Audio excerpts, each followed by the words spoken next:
Pour les besoins de l'adaptation cinématographique, certains détails ont dû être changés.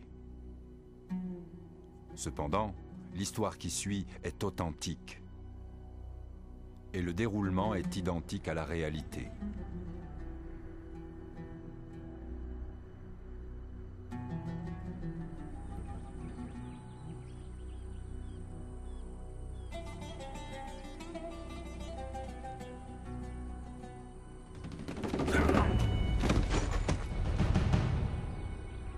L'attaque par surprise est la clé de la victoire.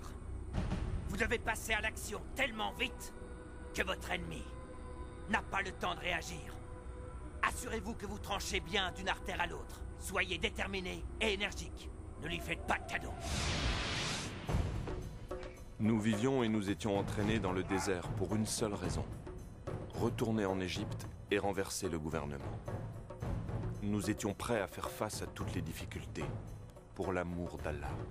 Nous n'avions rien d'autre en tête que l'appel de l'islam.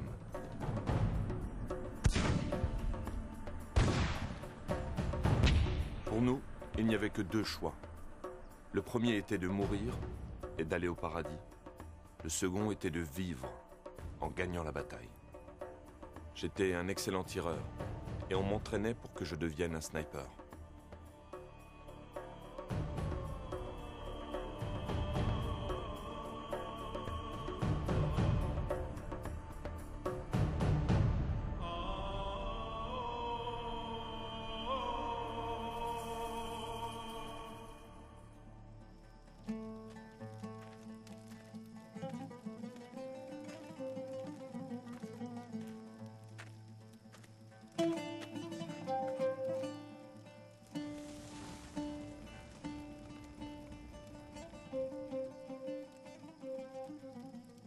Et quiconque combatte dans le sentier d'Allah, tué ou vainqueur, nous lui donnerons bientôt une énorme récompense.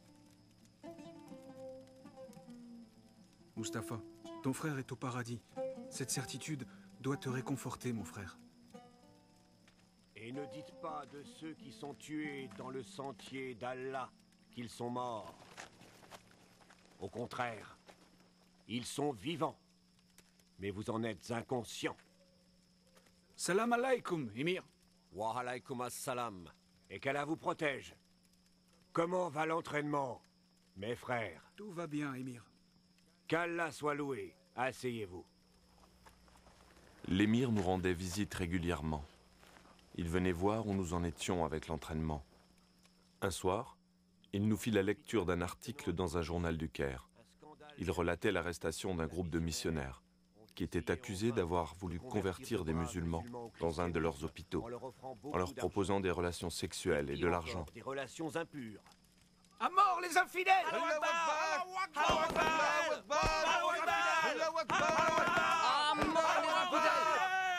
Du calme. Du calme. Silence! Pour nous tous, c'était une humiliation. C'était le mois du Ramadan. Nous ressentions le besoin de défendre notre Dieu et nos convictions. Tout le monde était furieux.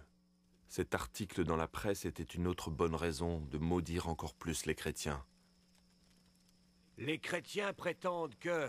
Nous avons fait le vœu de mettre un terme à l'évangélisation des chrétiens, quel qu'en soit le prix. Bible, c'est eux qui la possèdent. Ils croient que ce livre révèle la parole de Dieu. Mais l'émir écarta la confrontation militaire. Il proposa une confrontation de logique, qui consisterait à écrire un livre prouvant que la Bible avait été modifiée et ne pouvait donc pas être prise au sérieux. Si on essayait d'écrire un livre prouvant que des changements ont été faits dans leur livre... Et qui pourrait écrire ce livre-là?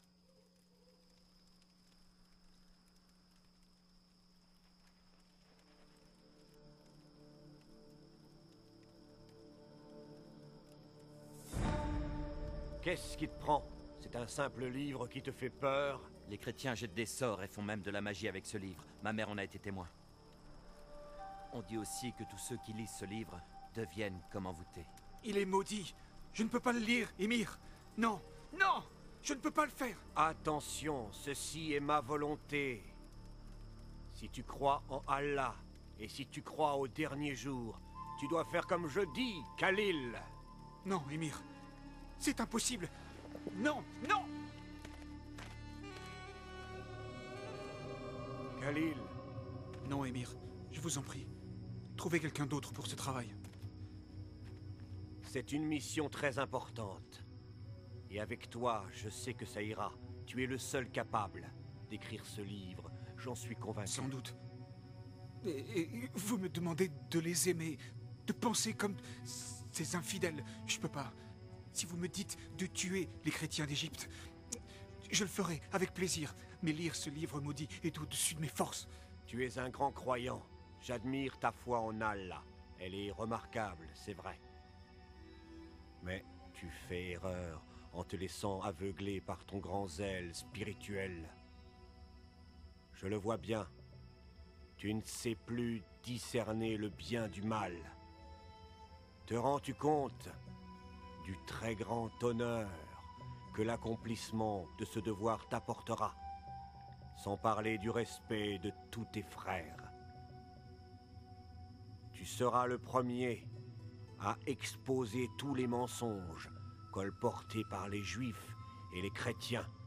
Pour ce travail, tu recevras 500 livres par mois, que je te remettrai moi-même.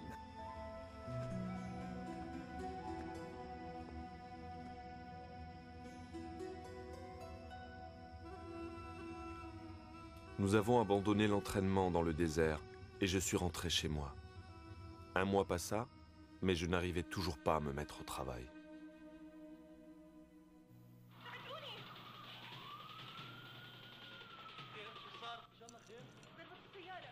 Dites-moi, qu'est-ce qui s'est passé dans la série? Cette pauvre femme, Oh, qu'est-ce figure-toi qu'elle que a? son fils vient d'avoir un accident et il est dans le coma. C'est horrible. Pose ça et regarde avec nous, maman. الحمد لله بس حبيت اقول لك اني اليوم صرت اتاخرت على الشيفت تاعي سمعت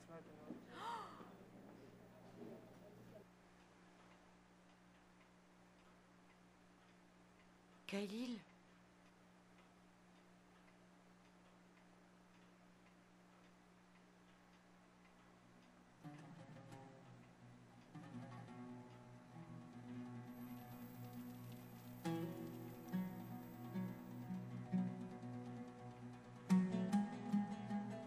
Je vous ai dit de ne pas regarder ces programmes mais hérétiques. c'est pas ce que tu crois.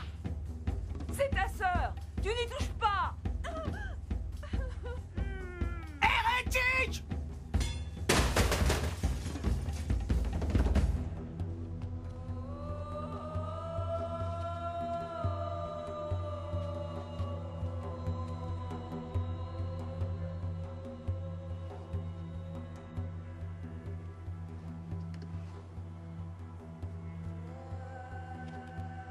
Finalement, je pris la décision d'obéir aux ordres de l'émir. Je lui devais obéissance.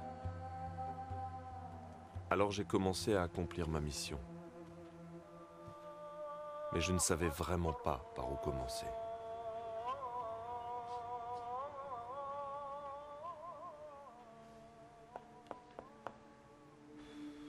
En lisant la Torah, j'ai trouvé des contradictions dans certains récits.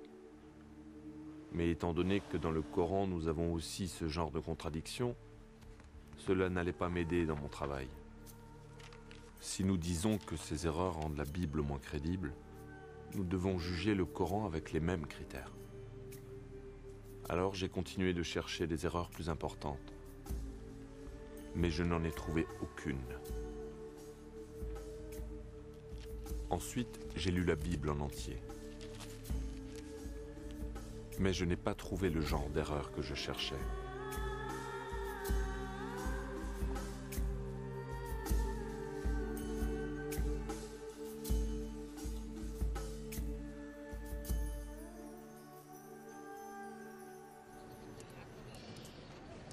Il n'y a pas un seul verset dans le livre des chrétiens qui mentionne la venue du prophète Mohammed ou Ahmed.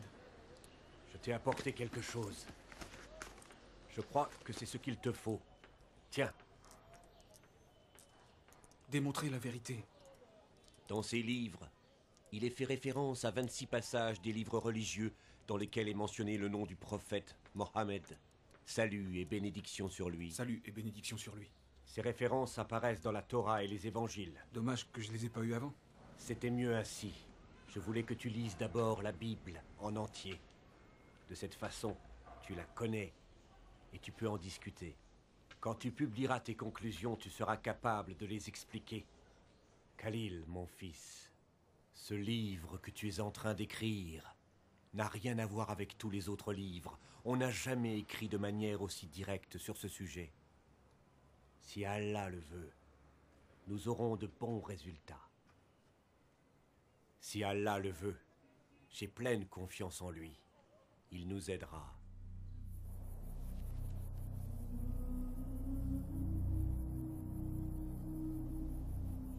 Je me mis au travail avec pour but d'examiner les 26 références inscrites dans les livres que je venais de recevoir. Aucune de ces références ne me permit de prouver quoi que ce soit. Alors j'ai prié. Seigneur, je ne peux pas prouver que la Bible a été modifiée. Et je ne trouve nulle part dans la Bible le nom du prophète Mohammed. Je vis pour qui? Je vénère qui?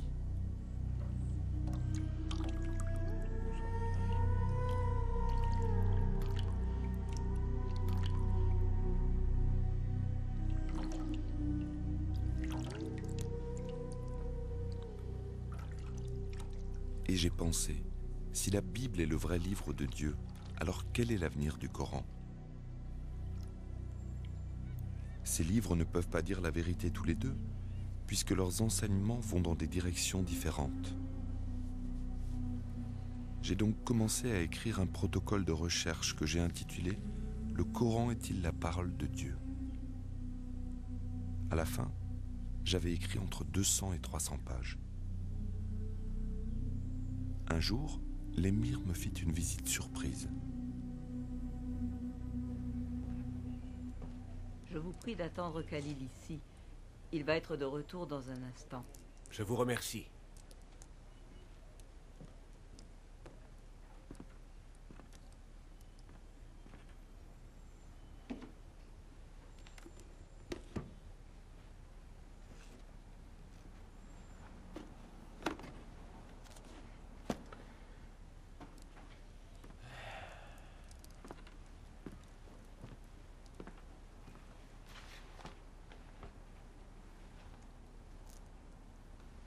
Gloire à Allah. Il a enfin commencé l'écriture du livre.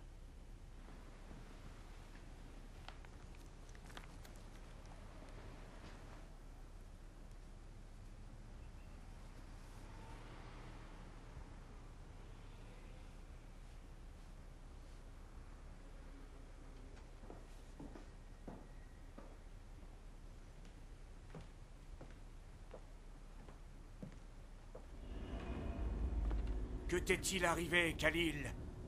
Qu'est-ce que tu écris? Tu vas pas me dire que le Coran n'est pas la parole de Dieu?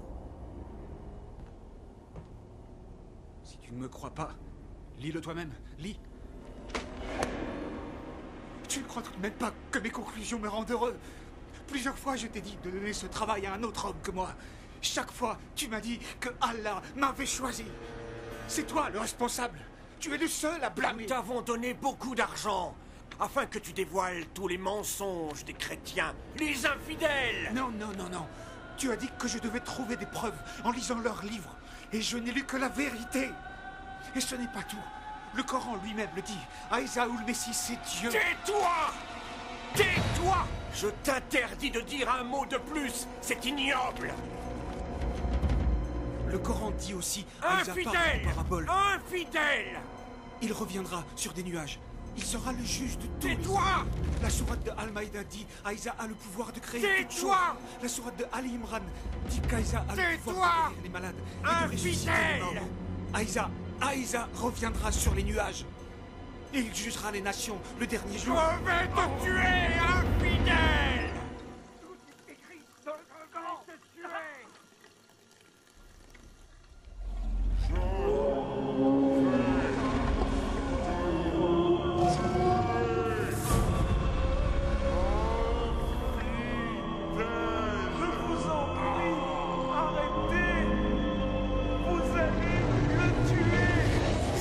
Tuer, infidèle, je vais te tuer! Écoute-moi. À partir d'aujourd'hui, on ne se connaît plus. Je préviendrai le groupe que tu as abandonné notre foi. Et si un jour tu veux montrer ces saletés, je te préviens, je te tuerai de mes propres mains! Infidèle! Khalil! Khalil! Mais je vous le dis, aimez vos ennemis, bénissez ceux qui vous ont maudits, faites le bien envers ceux qui vous détestent et priez pour ceux qui profitent de vous et vous persécutent. Ne résistez pas à une personne méchante, et si elle vous gifle sur la joue droite, tendez-lui aussi la joue gauche.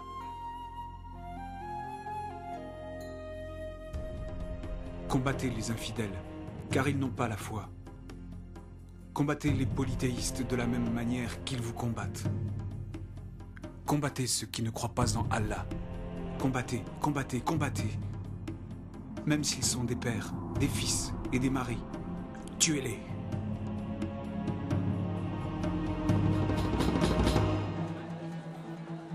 C'est bon de te voir. Je les rends en forme.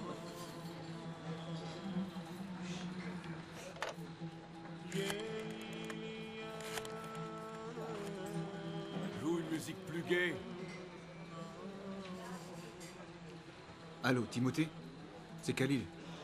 Non, ça va. J'avais envie de parler avec toi. Bonjour. Un jour, j'ai téléphoné à un collègue de bureau qui était chrétien. Et celui-là, ça va toujours. t'as pas envie d'essayer? Si tu veux. J'espérais qu'il pourrait me parler des évangiles, mais il prit Non, peur tu et n'y es pas. raccrocha. Je voudrais que tu m'en parles, c'est tout. Puis je découvris avec stupéfaction qu'on m'avait volé ma mallette, qui contenait ma carte d'identité et ma Bible. Vous avez vu ma mallette? Quelqu'un a vu une mallette?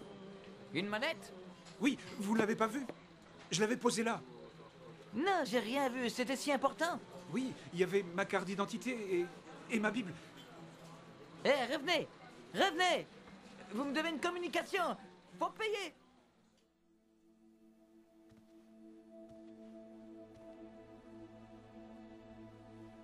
Dieu, entends ma prière. Montre-moi le chemin. C'est tout ce que je veux et toujours voulu. Je veux te connaître et te servir de tout mon cœur. Je t'aime depuis mon enfance. J'ai mis ma vie entre tes mains. Je suis confus. J'ai besoin de toi. Je sais que tu es un Dieu. Mais es-tu celui des musulmans ou celui des chrétiens? Si tu es le Dieu des musulmans, fais en sorte que j'oublie mes doutes sur l'islam. Et si tu es le Dieu des chrétiens, fais que dans mon esprit vienne la lumière. Montre-moi la vérité. Je t'en supplie, Dieu.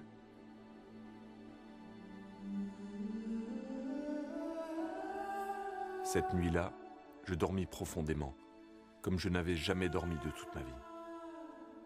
Quand l'aube commença à pointer, je fis un rêve.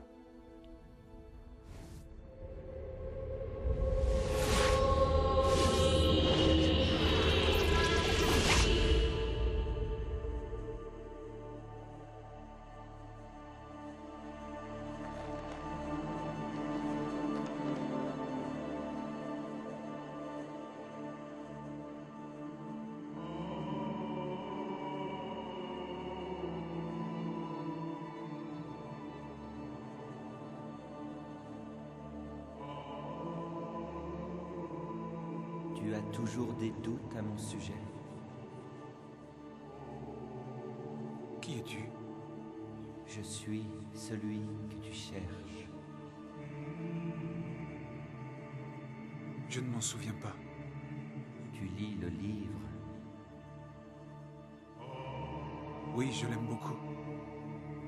Oui, je le sais. Je ne l'ai plus. On me l'a volé. Le livre ne peut jamais être perdu. Lève-toi et ouvre ton armoire.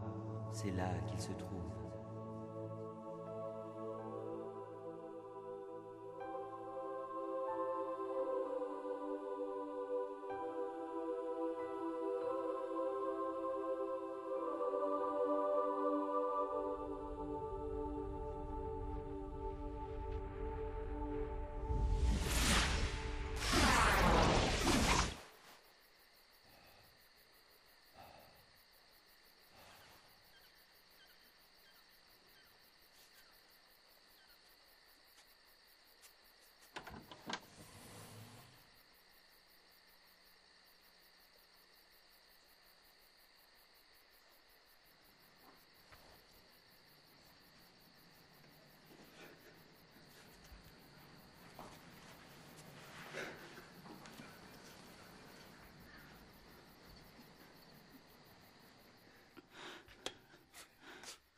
Khalil?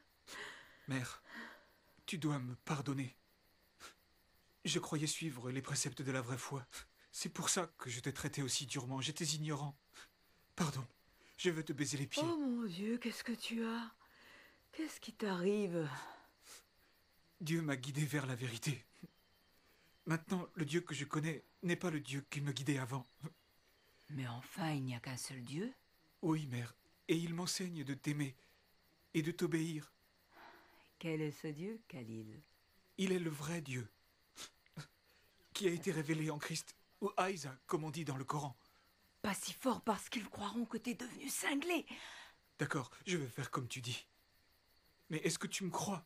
Pourquoi je ne te croirais pas? Tu n'as jamais été aussi gentil. Ne t'inquiète pas, mon fils. Dieu n'abandonne jamais ceux qui ont foi en sa bonté. Je t'en prie, dis-moi que tu me pardonnes. Sois en paix. Mon cœur avait changé. Pardonne, mon fils. Il avait été transformé par l'amour.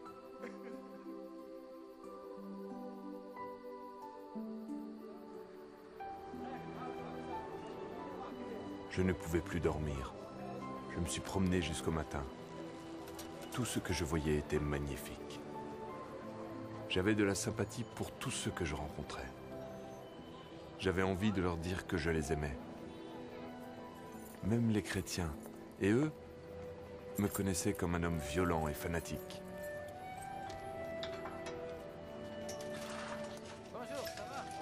Bonjour, Georges.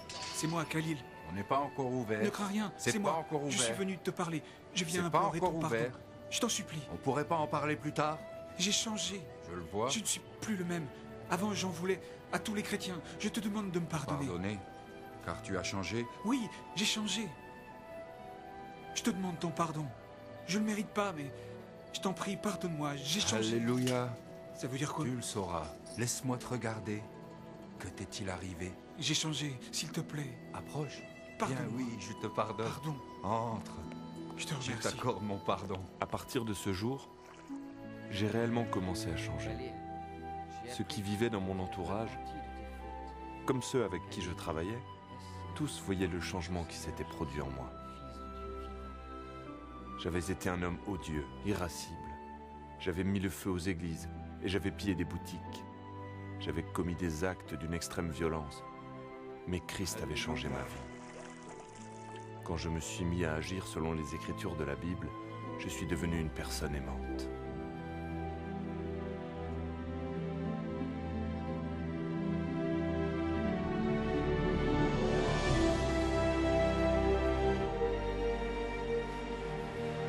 Je suis libre maintenant. Le Fils m'a donné ma liberté. La vie est en Christ et la mort est un gain. Dans le passé, la mort était un fantôme effrayant et laid. Mais aujourd'hui, la mort ne commande plus. Je suis maintenant en Christ et toute chose est nouvelle.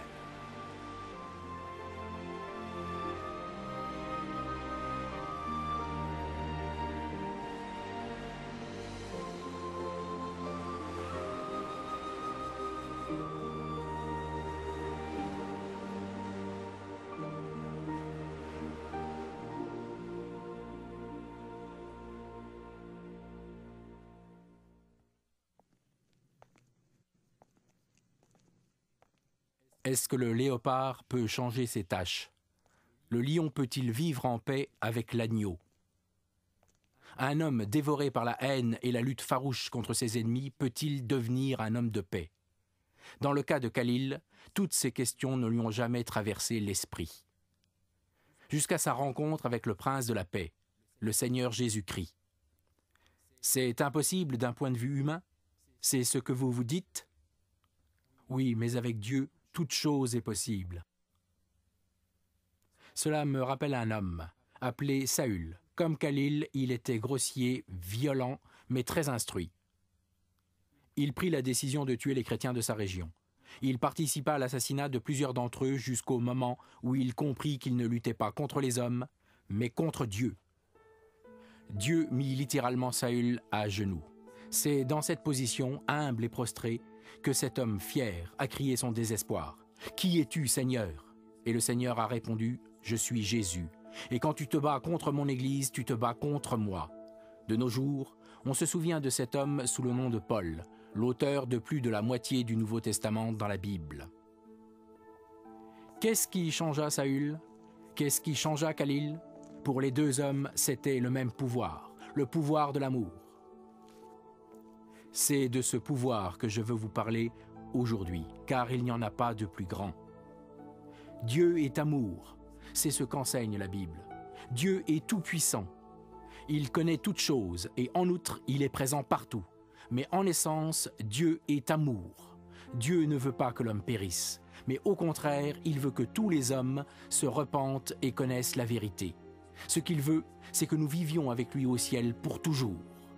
Tout ce qu'il demande, c'est que nous acceptions Jésus-Christ comme notre Sauveur. Nous voici arrivés au point important. Écoutez avec attention. Khalil a eu l'expérience particulière de voir Jésus dans un rêve. Vous croyez peut-être que vous devez aussi le voir en rêve pour être sauvé? Ce n'est pas le cas. Le salut est un cadeau de Dieu pour tout le monde. La seule demande venant de Dieu est que nous ayons la foi. Même la foi est un cadeau de Dieu. Que pourrions-nous attendre d'autre que de l'amour d'un Dieu d'amour?